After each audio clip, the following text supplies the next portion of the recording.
Hello, what's up mga J-Vlog? Welcome ulit sa panibagong video, and for today's video mag-unbox tayo ng isang very interesting na wireless microphone na I think pasok to sa inyong budget, ang Luco Pro Talker S2. So tara mga J-Vlog, check natin.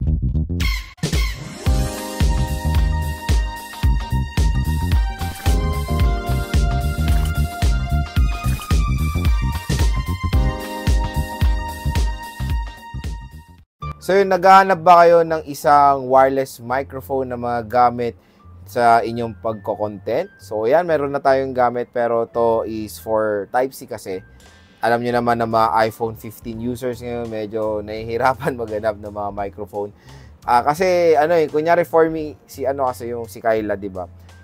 Nag-transition siya sa iPhone 14 Pro Max sa 15 Pro Max, so medyo nahihirapan siya maghanap ngayon ng microphone na gagana. Hindi kasi pwede yung dongle lang sa iPhone 15 Pro Max. So, kailangan talaga ng isang microphone na kakabit mismo sa port ng iPhone 15 Pro Max. So, yun, kung iPhone 15 users kayo, pwede nating i-recommend itong Luco Pro Talker S2. So, ito ay isang digital wireless microphone. So, dalawang transmitter. Ayan. So, for interviews, perfect siya for interview. So, kung nag-interview talaga kayo, yung meron adapter. Ito. So, handle adapter for compact wireless mic, yung mahaba, yung tinututok yung ganyan, interview. So, wala tong any batteries or ano lang siya, adapter lang siya. Mamaya papakita ko kung paano to gamitin. So, ito muna yung unbox natin. At kung interesado pala kayo dito sa Luco Pro Talker 2, ilalagay ko po yung link nito sa description. So, open muna natin tong Luco wire-free adapter. Very basic lang naman to mga J-Vlog. Ayan, wala nang laman. Ito na siya. Nakikita nyo sa mga ibang content creator, di ba yung ginaganyan-ganyan nila na mahabang stick. So, meron si Luco niyan.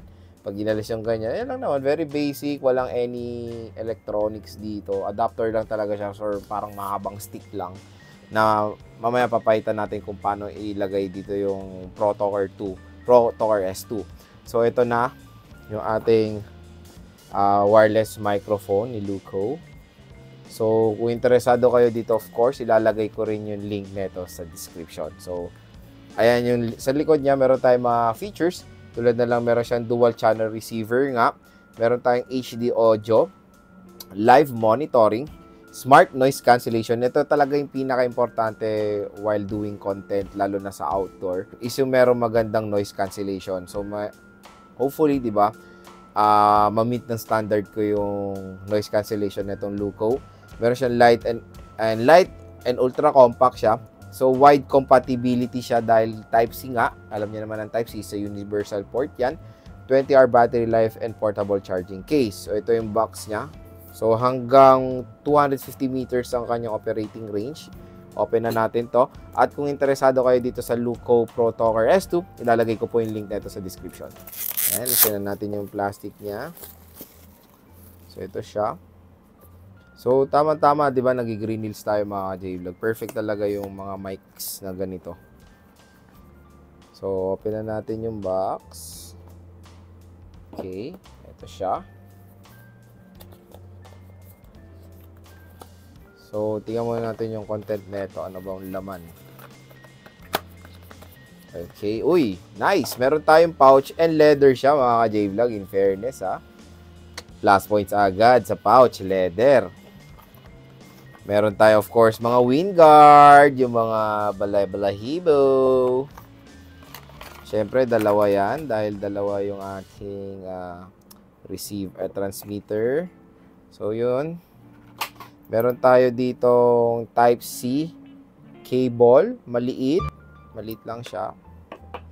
Meron tayo ditong T adapter. So, itong T adapter, maraming ganap. So, meron tayong Type-C, yung sa 3.5mm, and of course, headphone jack. Ayan, tatlong ganap. Mamaya, titignan natin to, explore pa natin itong Luco. Okay, meron tayong user manual. Wow, ganda nito ah. So, wala na. Yun lang yung content ng box. Ito na yung microphone. Maganda yung casing. Very premium itsura. Ang ganda ng mga mics ngayon. Mga high quality mics. Uy, matte finish. Unang impression, matte finish. Itong si Luco. Pro Talker S2. Ganda, oh. Meron tayong LED indicator dyan. Meron tayong Luco brand. Sa baba is yung Type-C port. Yun lang naman. Pero maganda yung case in fairness. Very compact. Very lightweight. So, open na natin. Oh, nung in-open natin, nag-open yung light indicator. I think full charge siya. So, tingnan nyo naman yung itsura. Ang ganda, oh. Panis. So, ito yung dalawang transmitter. Ayan. Nung hinugot din natin, umilaw na agad yung ating mga transmitters. Ayan. So, tatry rin natin ito sa 15 Pro Max, ha. Meron tayo 15 Pro Max dito. And of course, ito yung receiver. So, ito yung receiver niya.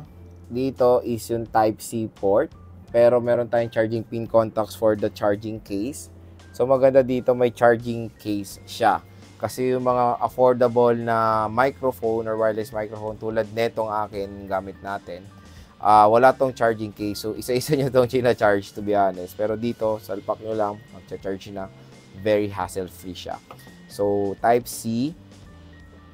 Sa isang gilid niya is the power button and the pairing button. Sa baba naman is meron tayong plus and minus button. And of course, ito yung salpakan niya. Type-C siya mga ka-J-Vlog. Explore natin yung transmitters. So, sa transmitters, syempre same na same lang naman. Meron tayong charging pin contacts and a Type-C port. Sa taas naman is of course dito yung microphone itself. Meron tayo dito sa gilid. Sa gilid naman nila is meron tayong power button and pairing button. Sa left side is meron tayong mute. And I think ito yung noise cancellation niya. Tapos meron tayong clip. Ayan yung clip. Very basic. Magaan. Very premium looking. Pero tingnan natin itsura niya dito pag kinabit sa adapter free natin. So, ito yung wire free. Kinabit natin dito yung transmitter. Diba? Very naman siya. Nakakapit naman na mabuti. Dahil doon sa clip. So, lagay nyo yung wind guard. Ayan na. Pwede na kayo mag-interview. So, try natin siya sa 15 Pro Max. Kabit mo natin yung 15 Pro Max and using the quality ng mic. Tara. So, ayan mga ka-J-Vlog, alisin na natin itong mic na ginagamit natin. At nandito na tayo ngayon sa smartphone na iPhone 15 Pro Max. So, syempre, Type-C na po ang 15 Pro Max ngayon. Kaya ang gagawin natin is Type-C na microphone. Or yes, kasi yung gamit namin before is Lightning. Ngayon, buti na lang, meron tayong nakita na isang wireless microphone which is yung Luco Pro Talker 2. Type-C na to. So, ito po yung audio quality ng 15 Pro Max without the mic. Okay, nakakabit na dito yung ating isang Luco. On natin yung, ayan, nakakabit na isang Luco dito yung transmitter 1 and the transmitter 2. Kabit na natin dito sa ating 15 Pro Max. Ayan. So, yun mga ka-J-Vlog, sad to say, hindi kasi siya kasya doon sa mount ko. Pag kinabit natin ito sa mount, hindi nakakasya yung iPhone ko. So, dito na lang tayo. Medyo iba yung POV. So, pagpasensya nyo na ito. Yung mic ng 15 Pro Max. So, kabit na natin yung Luco Pro Talker S2. So, kunin natin yung mga transmitter. So, ito yung transmitter 2. And yung transmitter 1 nandito sa ating wire free. So, ito yung para sa mga interview. So, yun. Mic quality, transmitter 1. Okay na kahit nilapit natin sa bunganga natin ng ganyan. Hello. So, what's up mga ka-J-Vlog? So, mic test ulit. Kamusta kayo? So, ito yung Luco transmitter 2. Ngayon, ikabit natin siya dito. Yun na maganda rin kasi dito sa Luco mga ka-J-Vlog is tawag dito? Nako-control nyo yung gun. So, pwede nyo pataasin. Diba? Kunyari kung nasa malayo talaga yung pwede nyo pataasin yung gun control. So yan, inano ko na siya average. So hello. Ito naman yung sa Luco dito sa atin, sa dibdib natin. Kamusta kayo mga ka-J-Vlog? So yun mga ka-J-Vlog, yung ganong audio quality or yung volume na ganon is for setup na ilalapit nyo yung mic talaga sa bunganga nyo. Pero kung malalayo naman na yung mic, ayan, tinasan ko na ulit yung gun. So ito pag malapitan, hello, ewan ko parang basag siguro yun, hello, Pero ngayon, pag malayo is maganda pa rin yung quality. Malakas pa rin siya. So, tinasan kasi natin yung gun control niya. So, yan. Maganda yung ganun na meron siyang setup para sa pag malapit. Meron din siyang setup pag malayo yung mic.